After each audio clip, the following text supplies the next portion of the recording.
Let me tell you about the moment that completely shifted my understanding of Southeast Asia. I was at a mamak stall in Kuala Lumpur. After midnight. My meal cost less than Rm 15. At the next table, Malay, Chinese, and Indian families shared food like it was the most ordinary thing in the world. Outside, the city glowed, modern, organized, alive. I just returned from 2 weeks exploring Singapore and Indonesia. And sitting there, something profound hit me. Despite everything I'd witnessed, the wealth, the scale, the ambition, I came back to Malaysia and recognized something neither Singapore nor Indonesia possesses. One specific advantage. And I'm saving it for the very end of this video. Because once you understand it, everything else I'm about to share will click into place in a way that transforms how you see this country. Stay until the end. That final insight is what matters most. I'd been viewing Malaysia incorrectly. Most people do. They compare Malaysia to Singapore and think, smaller economy, less wealthy, not as developed.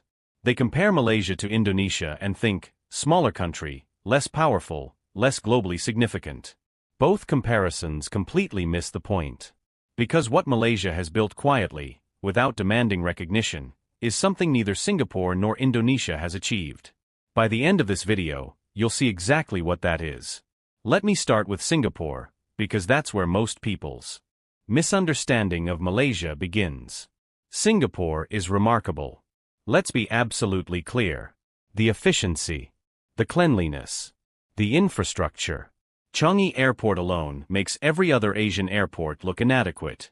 GDP per capita exceeds $65 statunitensi. Public transport runs so precisely that a 1-minute delay makes headlines. Singapore represents one of modern history's greatest governance achievements. And it's slowly dying. Not economically. Not yet. But demographically. And demographics determine destiny. Singapore's total fertility rate in 2025 dropped to 0.87. Not 1.5. Not 1.2. 0.87. The lowest ever recorded in the nation's history. A country needs 2.1 just to maintain population. Singapore sits at 0.87, less than half what's required simply to stay the same size. Deputy Prime Minister Goh Kim Yong stood in Parliament and asked publicly, "Will we still be around in 50 years?" That's not rhetoric from a worried politician. That's a country confronting its own mortality. The government pays couples to have children. SGD 11,000 for the first child. SGD 13,000 for the third. They've doubled paternity leave. Expanded childcare subsidies. They're doing everything money and policy can accomplish. And it's not working. Because Singapore built a society so competitive, so expensive, so demanding that citizens have made irrational. Individual decision, raising children in this system is too difficult. A 2-bedroom apartment in Singapore costs over SGD 1 million. International school fees run $30,000 to $50,000 per child annually. Singapore's cost of living is Asia's highest, 170% more expensive than Malaysia. Every day in Singapore is a performance. Every decision is optimized. And somewhere in that optimization, people stopped finding space to build families. In 2025, Singapore recorded just 27,500 resident births. The lowest in recorded history. Here's the reality about a country with no children. In 20 years, it has no workforce. In 30 years, no taxpayers. In 40 years, the entire economic miracle built over 60 years starts hollowing out from within. Singapore knows this. Singapore is trying to fix it. And Singapore, the most efficiently governed country in Southeast Asia, possibly the world, cannot solve it. Malaysia's fertility rate is 1.6. It's falling. It needs attention. But it's nearly double Singapore's. Malaysia has 33 million people with a median age of 30. Singapore has 6 million with a median age of 43 and rising. One country has a young, growing population ready to build the next chapter. The other has a brilliant past and a genuinely uncertain demographic future. And land. Singapore has 733 square kilometers. Malaysia has 330,000. When Singapore wants to expand, it literally reclaims land from the sea. When Malaysia wants to build a new industrial zone, a new city, a new airport, It has space. Physical, real, abundant space. Singapore imports over 90% of its food. Every vegetable, every piece of chicken, every grain of rice feeding Singapore's 6 million people comes from elsewhere. Malaysia grows its own food. Malaysia produces palm oil, rubber, timber, petroleum. It exports energy while Singapore imports it. When global supply chains disrupted in 2021 and 2022, Singapore was exposed in ways that shook national confidence in food security. Malaysia felt it too. But not the same way. Not the same depth. Malaysia is not Singapore. It will never be Singapore in per capita wealth, at least not for a very long time.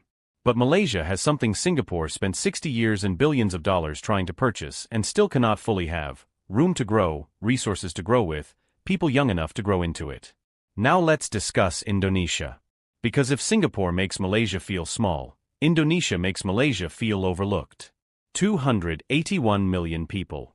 Fourth largest population on Earth. Largest economy in Southeast Asia. G20 member.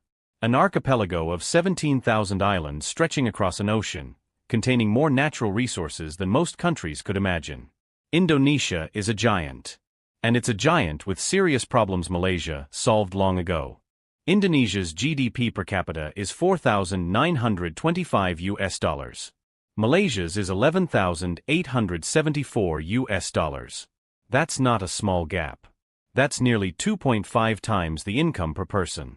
In purchasing power terms, adjusted for what money actually buys in each country, Malaysia ranks 60th globally.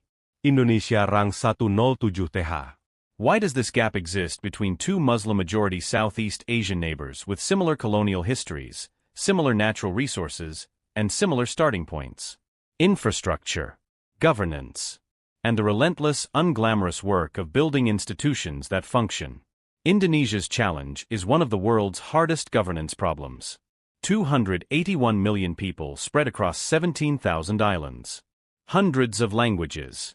Dozens of ethnic groups. Governing that isn't just difficult. It's a permanent, daily, existential challenge.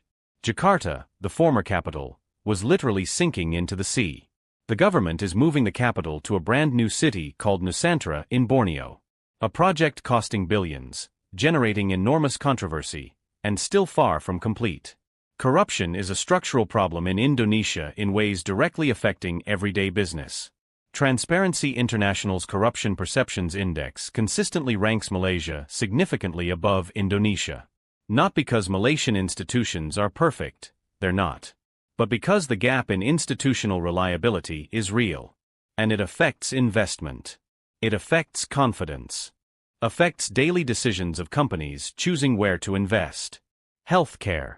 Malaysia's healthcare system attracts medical tourists from across the region, including from Indonesia. Indonesians fly to Penang, to Kuala Lumpur, to Johor Bahru for medical treatment their own country's system cannot reliably provide at the same level. That's not a small detail. That's a structural advantage generating billions of ringgit annually and signaling which country invested more deeply in institutional quality. English proficiency. Malaysia ranks significantly higher than Indonesia globally on English proficiency indices. In a world where global business operates in English, where companies bringing high-value investments speak English, where researchers and engineers driving innovation publish in English, language matters. Malaysia's colonial history left something that became an asset: the ability to compete in the world's operating language from genuine fluency. Yet here's what makes Indonesia endlessly fascinating and keeps Malaysia from complacency. Indonesia is moving fast. Its middle class is expanding at a rate that will make it one of the world's most important consumer markets within the next decade. Its digital economy is already Southeast Asia's largest. Tokopedia, Gojek, Traveloka, Indonesian tech companies that became regional giants. Its young population, the average Indonesian is 29 years old, is entering the workforce at scale. And its natural resources, nickel, coal, palm oil, rubber, are increasingly processed domestically rather than exported raw. Indonesia is learning the lesson Malaysia absorbed decades ago: stop exporting raw materials. Start capturing the value. Malaysia cannot afford to view Indonesia the way it used to. Indonesia isn't the chaotic giant next door anymore. It's a country getting its act together at scale. So where does that leave Malaysia? Caught between a neighbor that perfected one model and is hitting its biological ceiling, and a neighbor so large and resource-rich it will eventually become a major world economy simply by the weight of its population and geography. Malaysia is neither of those things. And that's exactly the point. Malaysia's average cost of living is 74% less expensive than Singapore. But Malaysian infrastructure, the roads, the airports, the metro systems, the hospitals, is world-class by any objective measure. That combination, developed world infrastructure at developing world cost, is extraordinarily rare. There are almost no other places on Earth where you can live at this quality for this price. Malaysia's GDP per capita is nearly 2.5 times Indonesia's. But Malaysia doesn't have Indonesia's governance burden. It doesn't have to govern 281 million people across 17,000 islands. It has 33 million people on a connected peninsula and 2 states in Borneo with functioning infrastructure linking all of them. Malaysia is Muslim majority in a way that gives it cultural access to 1.8 billion Muslims globally, the fastest-growing travel and consumer market in the world. Halal certification. Prayer facilities everywhere. A culture that makes Muslim travelers from the Middle East, South Asia, and Central Asia feel genuinely at home. Singapore cannot compete here. Indonesia competes, but without Malaysia's infrastructure advantage and English proficiency. Malaysia sits at the Strait of Malacca, one of Earth's most strategically important shipping lanes. 40% of global trade passes through it. Port Klang is one of the world's busiest ports. KLIA connects Malaysia to over 100 destinations. The geography alone, before a single policy decision, gives Malaysia a position in global trade most countries would spend centuries trying to acquire. And then there's the semiconductor moment. The US-China trade war is redirecting global supply chains. Companies that built everything in China are now diversifying rapidly. Malaysia has been a semiconductor hub for decades. Intel has been here since 1972. Infineon, Nvidia, Google. They're all here or expanding here. The National Semiconductor Strategy has committed to training 60,000 semiconductor engineers. The Garak program has mobilized RM11 billion into high-growth industries. Vietnam is also benefiting from this shift. Indonesia is trying. But Malaysia started earlier, built more, and has the English-speaking technically trained workforce these companies need right now, not in 10 years. Here's what I understood sitting in that mamak stall at midnight. Malaysia is not trying to be Singapore. It cannot be and doesn't need to be. Singapore optimized everything so completely it forgot to leave room for the humans inside it to breathe, to relax, to have children, to build something that doesn't cost $1 million. Malaysia is not trying to be Indonesia. It cannot be and doesn't need to be. Indonesia is a continent disguised as a country. Governing it is the challenge of a generation.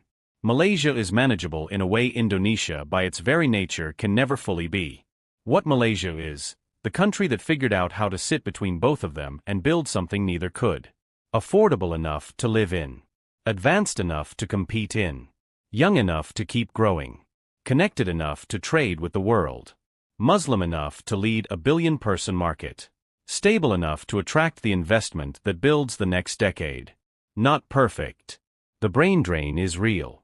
The housing affordability crisis is real. The middle income trap is real. The innovation gap is real. These are serious problems deserving serious conversation. But after visiting Singapore, after visiting Indonesia, after sitting with the data, the numbers, the daily reality of life in all 3 countries, Malaysia is different in a way that's difficult to explain until you've seen the alternatives up close. Drop a comment below. Have you visited Singapore or Indonesia? And did it change how you see Malaysia? Because I genuinely want to know what you saw and whether you felt the same thing I did. Subscribe because this conversation about what Malaysia actually is versus what people assume it to be is one we're going to keep having.